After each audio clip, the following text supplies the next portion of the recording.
Next நம்ம பார்க்க போறது soil forming factors. Soil form ஆகுறதுக்கு என்னென்ன ஃபேக்டர்ஸ் உதவுது?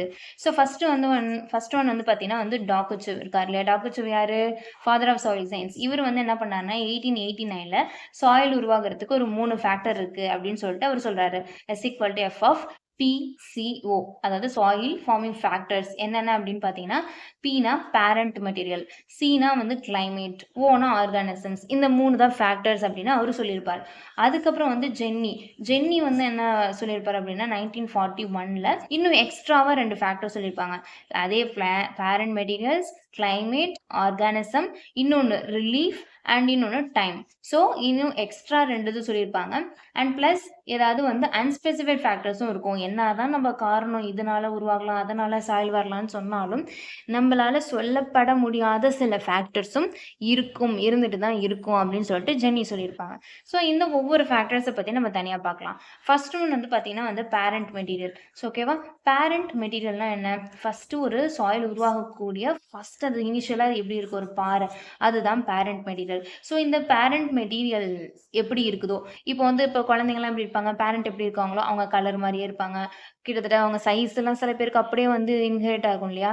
ஸோ அதே மாதிரி தான் இங்கேயும் பேரண்ட் மெட்டீரியல் எப்படி இருக்கோ அதோட கலர், அதோட டெக்ஸ்சர், ஸ்ட்ரக்சர் அண்ட் உள்ளே இருக்கக்கூடிய மினரல் காம்போசிஷன் இதெல்லாமே கிட்டத்தட்ட அதுலேருந்து உருவாகக்கூடிய அந்த சாயில்லையும் ஒரே மாதிரி இருக்கும். ஸோ இந்த மாதிரி இன்ஹெரிட் பண்ணிட்டு வரும். இதுதான் வந்து என்னன்னு சொல்லுவாங்கன்னா பேரண்ட் மெட்டீரியல்.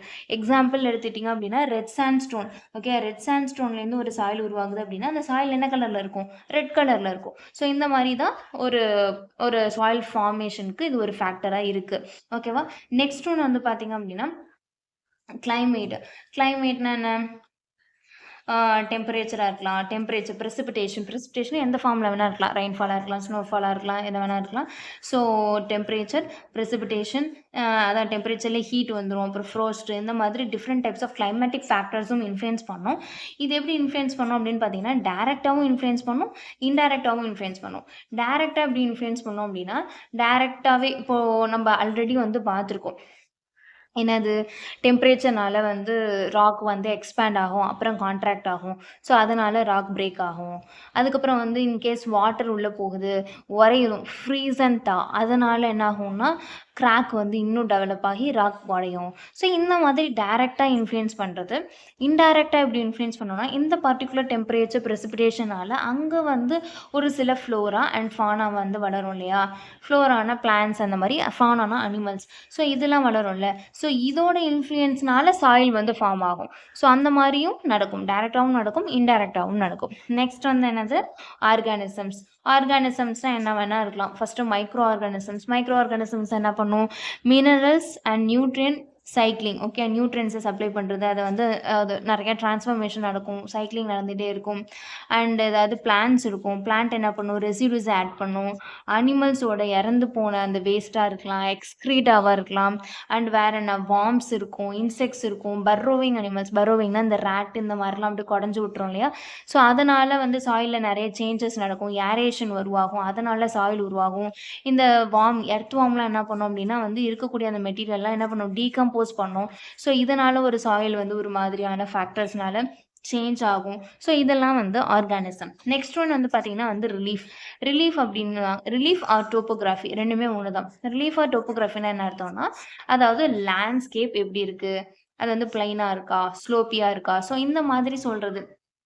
இல்லை மவுண்டெயினில் பள்ளத்தாக்கு, வேலி, இந்த மாதிரி டிஃப்ரெண்ட் டைப்ஸ் இருக்குல்ல. ஸோ இதுவும் வந்து ஒரு முக்கியமான ஃபேக்டர்ஸாக இருக்கும்னு சொல்கிறாங்க.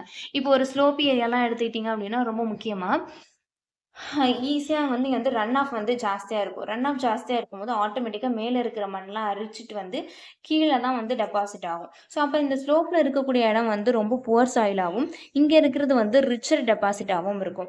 அதே மாதிரி இந்த இடத்துல வந்து பார்த்திங்கன்னா சன்லைட்டோட இன்ஃப்ளூயன்ஸும் ஜாஸ்தியாக இருக்கும். ஸோ அதனால் இங்கே ரொம்ப எக்ஸ்போஸ் ஆகி சாயில் எரோஷன்ங்கிறது ஜாஸ்தியாக நடக்கும். ஸோ இதுவும் ஒரு ஃபேக்டர்ஸாக இருக்கும். ரிலீஃப் ஆர் டோப்போகிராஃபியும் ஒரு முக்கியமான ஃபேக்டர்ஸாக இருக்கும். அண்ட் நெக்ஸ்ட் ஒன்று வந்து பார்த்திங்கன்னா டைம். ஓகேவா, இப்போ வந்து ஒரு ராக் வந்து சாயிலா மாறுதுன்னா, இன்னைக்கே அப்படியே உடைச்சு நொறுக்கி மாத்துறது கிடையாது. அது ஒரு பெரிய ப்ராசஸ். பல்லாயிரக்கணக்கான, ஒரு பல நூறுக்கணக்கான வருஷங்கள் ஆகும். ஸோ, அப்ப டைம பொறுத்து மாறும். இப்ப ஸ்டார்ட்டிங்ல ராக்லேருந்து இனிஷியலா ஃபார்ம் ஆன அந்த யங்கர் சாயில்லேருந்து எடுத்துட்டீங்கன்னா, கிட்டத்தட்ட அப்படியே வந்து அந்த பேரண்ட் மெட்டீரியல் எப்படி இருந்துச்சோ, அதோட கேரக்டர் அப்படியே இருக்கும். பட் அதுக்கப்புறம் அது என்னாகும், போக போக போக அங்க இருக்கக்கூடிய என்விரான்மென்ட், அங்க இருக்கக்கூடிய மாய்ஸ்டர், ஆர்கானிக் மேட்டர் இதுங்களோட இன்ஃப்ளூயன்ஸ்னால அதோட கேரக்டர் அப்படியே என்ன ஆயிடும், சேஞ்ச் ஆயிடும். ஸோ, இந்த மாதிரி டைம் பொறுத்து மாறும். இப்ப அது எல்லாமே அப்படியே நம்மள மாரி தான். ஃபர்ஸ்ட்டு குழந்தை பொறக்கும்போது அப்படியே அம்மா மாரியே அம்மா பேச்சு கேட்டுட்டு இருப்போம். அதுக்கப்புறம் என்விரான்மென்ட்டோட இன்ஃப்ளூயன்ஸ், சுத்தி இருக்கக்கூடிய ஸ்கூலு, காலேஜஸோட இன்ஃப்ளூயன்ஸ்னால நம்ம ஒரு வேற பெர்சனா மாறுறோம் இல்லையா? ஸோ, அதே மாதிரி தான் ஒரு ராக்லேருந்து சாயில் உருவாகும்போதும், ஃபர்ஸ்ட்டு யங்கா இருக்கும்போது அதே கேரக்டர் இருக்கும். அப்புறம் போக போக இன்ஃப்ளூயன்ஸ்னால சேஞ்ச் ஆகும். ஸோ, டைம பொறுத்தும் வந்து சாயிலோட கேரக்டர் வந்து சேஞ்ச் ஆகுது. ஸோ, இதுவும் ஒரு ஃபேக்டர்ஸ். ஸோ, இந்த 5 தான் வந்து பார்த்தீங்கன்னா, soil forming factors. Next one வந்து பார்த்தீங்கன்னா, 5 stages of soil development. Soil வந்து எப்படி உருவாகுது அப்படிங்கிறத ஸ்டேஜஸா மோர் அண்ட் வான் பேரன் இந்த 2 பேரும் குடுத்துருக்காங்க. ஸோ, இதில என்னென்ன அந்த 5 ஸ்டேஜஸ்ன்னு பார்த்தீங்கன்னா, first one initial stage. Initial ஸ்டேஜ்னா இப்போ வந்து என்ன இருக்குன்னா, வெதரிங் இன்னும் ஸ்டார்ட் ஆகல. அன்வெதர்டா தான் இருக்கு. ஓகே. வெதரிங் நடக்கல. அன்வெதர்டா தான் மேக்ஸிமம் இருக்கு அப்படின்னா, இதுதான் வந்து இனிஷியல் ஸ்டேஜ். செகண்ட் வந்து ஜூவினல். ஜூவினல்னால என்னன்னா, யங்ன்னு அர்த்தம். ஓகேவா? ஸோ, இப்ப தான் வந்து என்ன ஆயிருக்குன்னா, வெதரிங் வந்து ஸ்டார்ட் ஆயிருக்கு. ஓகே. இப்ப தான் ஸ்டார்ட் ஆயிருக்கு. ஸோ, வந்து லைட்டா தான் டிஸின்டிகிரேட் ஆயிருக்கு. ஓகே. மேக்ஸிமம் அன்வெதர்டு இன்னுமே இருக்கு. ஸோ, வெதரிங் இப்ப தான் ஸ்டார்ட் ஆயிருக்குன்னா, அது ஜூவினல் ஸ்டேஜ்.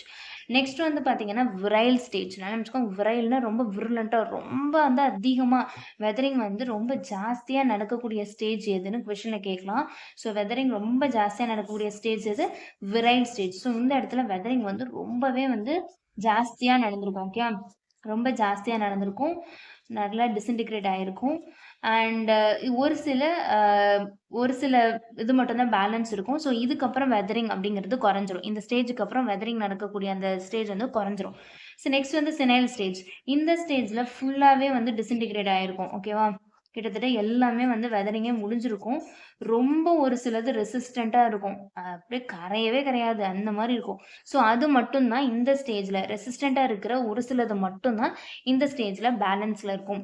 ஃபைனல் அப்படிங்கிறது ஃபுல்லாவே எல்லாமே வெதர் ஆயி ஃபைனலா வெதரிங் ஃபுல்லா கம்ப்ளீட் ஆன ஸ்டேஜ் தான் ஃபைனல் ஸ்டேஜ். சிம்பிள். ஓகேவா? ஃபர்ஸ்ட் இனிஷியல் ஸ்டேஜ்னா அன்வெதர்டு அப்படியே இருக்கும். ஜுவனல் ஸ்டேஜ்னா வெதரிங் இப்ப தான் ஸ்டார்ட் ஆயிருக்கும். விரைல் ஸ்டேஜ்னா வெதரிங் ரொம்ப ஜாஸ்தியா வந்து அதிகமா நடந்திருக்கும். ஒரு சிலது மட்டும் தான் பேலன்ஸ் இருக்கும். இந்த ஸ்டேஜ்க்கு அப்புறம் வெதரிங் வந்து குறைஞ்சிரும். ஸோ, சினைல் ஸ்டேஜ்ல வந்து பார்த்தீங்கன்னா, ஃபுல்லாவே வந்து வெதரிங் முடிஞ்சிரும். பட் ஒரு சில ரெசிஸ்டன்ட் ஆன மெட்டீரியல்ஸ் மட்டும் இருக்கும். அண்ட் ஃபைனல் ஸ்டேஜ் ஃபுல்லாவே வெதரிங் கம்ப்ளீட் ஆன ஸ்டேஜ். ஓகே. இதான் அந்த 5 ஸ்டேஜ்.